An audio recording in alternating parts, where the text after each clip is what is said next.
Hi and Assalamualaikum. I am Aliff Najmi, your host for today's program. Welcome to our lucky show, What's the News Today? Alright, for today, we get a new tag on our Twitter. This tweet went viral for several days ago. Tweet and retweet regarding COVID-19. As you know, COVID-19 is an epidemic that has spread rapidly around the world since 2019 until now. Before you go further about topic, I would like to share about Muslim Brotherhood. Muslim Brotherhood is an important element in dealing with the problem in Islamic country. So, Malaysia is among the countries affected by this disease. As an Islamic country, the spread of this pandemic has affected the relationship between Muslims in our country from various aspects. To get more information and explanation, I would like to call upon Nazif. Please welcome, brother. Thank you, Mr. Aliff, for inviting me. So, shall we start? Yes. Brother Nazif is a master in Islamic principle and it is in IUN. He graduated in 2017 and now he is one of the people in charge of any student program. Alright, before we start our discussion, I would like to share to all of you a video regarding this topic we will discuss about. So please have a look. Tapi bukan kerugian dari segi ringgit. Tak ada pekerjaan, tak boleh berniaga. Makcik Kia, Pak Saleh, Acong, Ramasami yang jual apa tepi jalan, semua tak boleh buka. Warung tutup semua sekali. Kesan ini amat besar. Jadi kerugian pada negara cukup besar. Jadi apakah bila keadaan sah begini, kita nak bawa balik PKP 1 dulu. Memang kalau datang ke saya, dan saya fikir KKM, Kementerian Kesihatan kata, itu yang terbaik dan sih. Tapi kesan pada negara macam mana dari sisi soal kehidupan. Tapi kalau rakyat tak ada bekerja. Alright, from this video, we can see people who are affected with COVID-19 are not just affected by financial, shelter and losing jobs. But this pandemic also affecting the people, the Muslim Brotherhood to move forward or to strengthen ties between the Muslim themselves. So based on this video, I would like to have a question for you. What do you think the condition of Muslim Brotherhood nowadays? Okay, Bismillahirrahmanirrahim. Assalamualaikum warahmatullahi wabarakatuh. Again, thank you, Mr. Aliff, for inviting me. The first point that I want to highlight here is the Muslim Brotherhood becomes strength. Okay, we can see the Muslim Brotherhood relation started to tear apart when we were asked to wear masks or gathering for prohibition. But those who we will hardly recognize is because of that restriction. Then there is no communication and chat between us. We will get used. We will get used that in years that leaving a space between us. Rasulullah SAW said, the relationship between the believer with the believer is like the bricks of a building. Each strengthens each other. He illustrated this by interlacing the finger by both of his hands. This undermines some of Islam's thought to strengthen relation among Muslims according to Rasulullah SAW. I think that's all, so we move to Mr. Ali.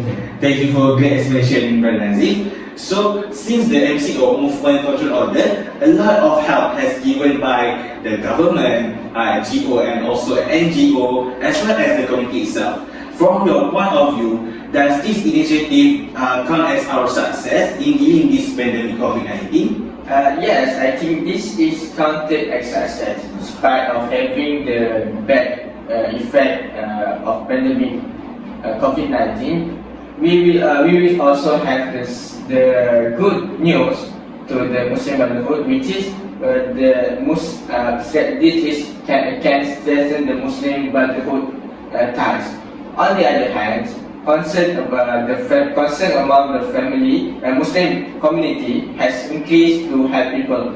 Indirectly, Muslim Brotherhood will be strengthened. For example, the implementation of White Flag campaign and the Kita Jaga Kita website and that application has given a new way to help people in trouble. Okay, we face also many dilemmas towards COVID-19 pandemic. For example, a son that wants to return to his hometown, but due to this pandemic, he had to cancel that wish because he does not harm the family and siblings, and at the same time, the son wants to maintain the relationship between them, because maybe he did not come back to hometown for a long time. We have to follow the command of Prophet Sallallahu Alaihi Wasallam, which is to take care of our life, to avoid infectious disease by sitting at home. Prophet Sallallahu said again, if you heard of a outbreak of plague in a land, do not enter it. If the plague breaks out in a place where you are in it, do not leave it. Sahih al-Bukhari. So the priority here is hifzu al-haya, which is preservation and care of life. Okay, that's all. Okay, thank you, Brother Nazif, for this explanation. I would like to share and add some points that vaccination also strengthens the brotherhood in Islam. For example, Mufti is one of the Islamic group in Malaysia where they sit together to discuss the decision regarding the status of vaccination and the law of taking vaccines.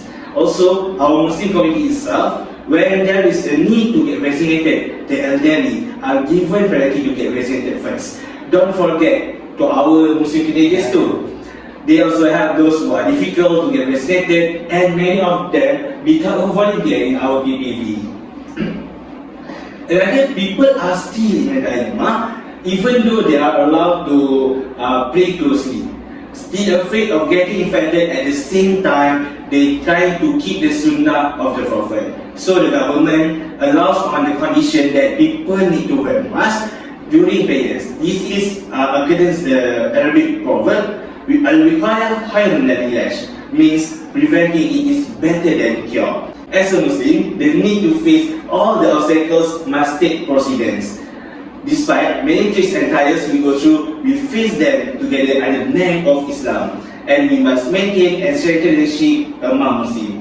COVID-19 teaches us a lot of the importance of having a good environment, caring, and always be in tune with the surrounding circumstances to create a bay'ah salihah. And Mr. Aliff, that we shall not to forget our Prophet said that no one of us becomes a true believer until he likes for his brother what he likes for himself. Thank you, Nazif, and all of you guys for being with us for a while. Inshallah, if Allah gives us another time, we will meet again at the same time and the same day. Thank you for joining us. Thank you again, Brother Nazif, and Assalamualaikum warahmatullahi wabarakatuh.